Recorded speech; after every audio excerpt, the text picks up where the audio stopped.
It's busy here, people coming and going. University life at Michigan State, the heart of the community in Lansing.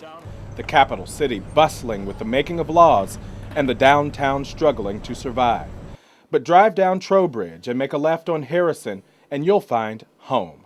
Allahu Allah. Akbar, Allahu Allahu Akbar, Allahu Akbar. Akbar. A place where you can feed your soul and blanket yourself from the worries of life. The Islamic Center of East Lansing nurtures the Greater Lansing Islamic community of around 5,000, offering a variety of services. The center holds 5 daily congregational prayers in addition to the weekly Jama'ah prayer. Short talks are given daily, following one or more of the daily prayers. During the month of Ramadan, there are also the Tarawih and Tahajjud prayers. Yet undeniably, the biggest events of the year are the Eid al-Fitr and Eid al-Adha prayers, held outside the center to accommodate an overflowing and growing Muslim population in Greater Lansing. The Islamic Center organizes several social activities to bring Muslims closer to each other and help them celebrate the Islamic holidays in accordance with the teachings of the Muslim faith. From dinners, picnics, trips, and parties to sports activities and Eid celebrations. The Islamic Center brings Muslim families together where they can enjoy the company of old friends as well as build new friendships. It is the duty of every individual Muslim and collective whole of the community to raise our children as good Muslim citizens, and the Islamic Center has taken this mission seriously. Since 1986, the center has offered the Sunday School as a weekend Islamic school with current enrollment of over 160 students. In 1996, it started the Greater Lansing School as a full-time school with over 100 students currently enrolled. Starting in 2006, Dar al-Quran has opened its doors to teach children and adults the recitation and memorization of our holy book. Over 50 students are currently reaping the benefits. Muslims live their lives by the teachings of the Quran, and there are certain services that can only be offered by the Islamic Center. During the happy time of marriage, the center is here to conduct marriage according to the Islamic Sharia, as well as civic law. If things don't go well between husband and wife, the center is also available to offer religious counseling. If divorce becomes unavoidable, the Islamic Center is available to conduct it according to Sharia.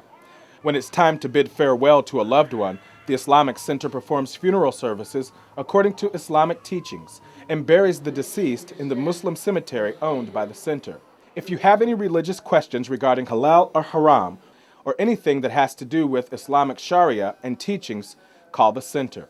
When it's time to pay zakah, the center collects and distributes zakat mal, zakat al-fitr, and sadaqah to the poor and needy in the Greater Lansing area. In addition to the Islamic education, Sunday school, and full-time Islamic school, the center provides other youth activities, including sports, MAS annual camps, and Boys and Girl Scouts. Spreading the word of Islam and introducing it to non-Muslims is the duty of every Muslim. The Islamic Center carries its share of responsibility and works hard to facilitate this work. It maintains a good collection of pamphlets, books, and tapes which introduce the basics of Islam to non-Muslims or teach new Muslims about Islam. It responds to requests from schools, churches, Michigan State University, and other organizations to provide speakers to talk about Islam in general or about a specific topic from an Islamic perspective. The center welcomes visits by such groups and holds open houses and public relations events. For our fellow Muslims who are unfortunate to be incarcerated in nearby prisons, the center has a program to support them with books, pamphlets, and visitors. Most of us moved to Lansing or were raised in Lansing. We all know the location of the center, and we probably feel like it has been there forever. Those of us who lived here in the 1970s knew what it was like then. At the time, the activities were conducted by the Muslim Student Association, Michigan State University chapter. The Jama'ah prayer was the only regular activity of the Muslim community, and it was held in the room at the International Center. In 1974, the typical number of people who attended Jama'ah was about 20. Their number was small, but not their vision. They realized that the presence of a mosque was necessary for a strong Muslim community. This, of course, did not happen without objections. Some felt that the building of a mosque for such a small number of Muslims amounted to building a white elephant. Others were concerned that most Muslims were students who would eventually go home, so they suggested building a mobile mosque. Fortunately, these objections did not deter some visionary and dedicated Muslims who started a fundraising campaign. The efforts of students who were assigned to collect donations in their prospective Muslim countries were most fruitful. Wealthy Muslims contributed generously to the project, assuring a future home for Muslims in the Greater Lansing area. As money started coming in, the first task was to look for suitable land. By Allah's grace, they were able to buy a strategic piece of land right next to the MSU campus. An Indian Muslim architect from Chicago was selected to design the Islamic Center. The list of objectives was very ambitious, but under financial constraints, it was trimmed to a manageable size. The final plan included a prayer hall, a multi-purpose room for social activities, a library, an office, a kitchen, bathrooms, and separate living quarters for a manager or imam. The construction contract was signed in September 1978, and the groundwork started in October of the same year. The Islamic Center opened its doors in October 1979, and the first Jummah prayer was attended by over 180 people. The total cost was about $750,000. Over the years 1978 to 1986, the center's property was expanded by the purchase of 3 adjacent houses and a church, which was renamed Dar es-Salam. One of the houses and Dar es-Salam were demolished in further expansion projects. The next major expansion of the Islamic Center was initiated in the late 1990s. A fundraising campaign was started in 1996 with emphasis on overseas donations. By the summer of 1997, $500,000 were collected, including a $250,000 grant from the Islamic Development Bank. In November 1997, the center hired Freeman Smith & Associates Incorporated as a consulting company.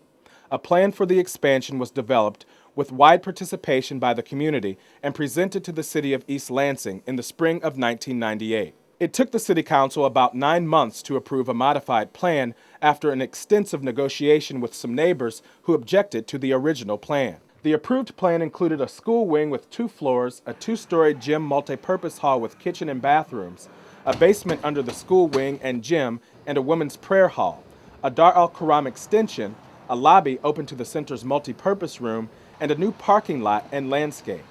Bids on the whole project, solicited in 1999, were about $4 million. It was then decided to implement the project into phases as we continued fundraising. The first phase was to construct the basement and shell of the school wing and gym. It started in the summer of 2000 and was completed in the summer of 2001 and cost about $2 million.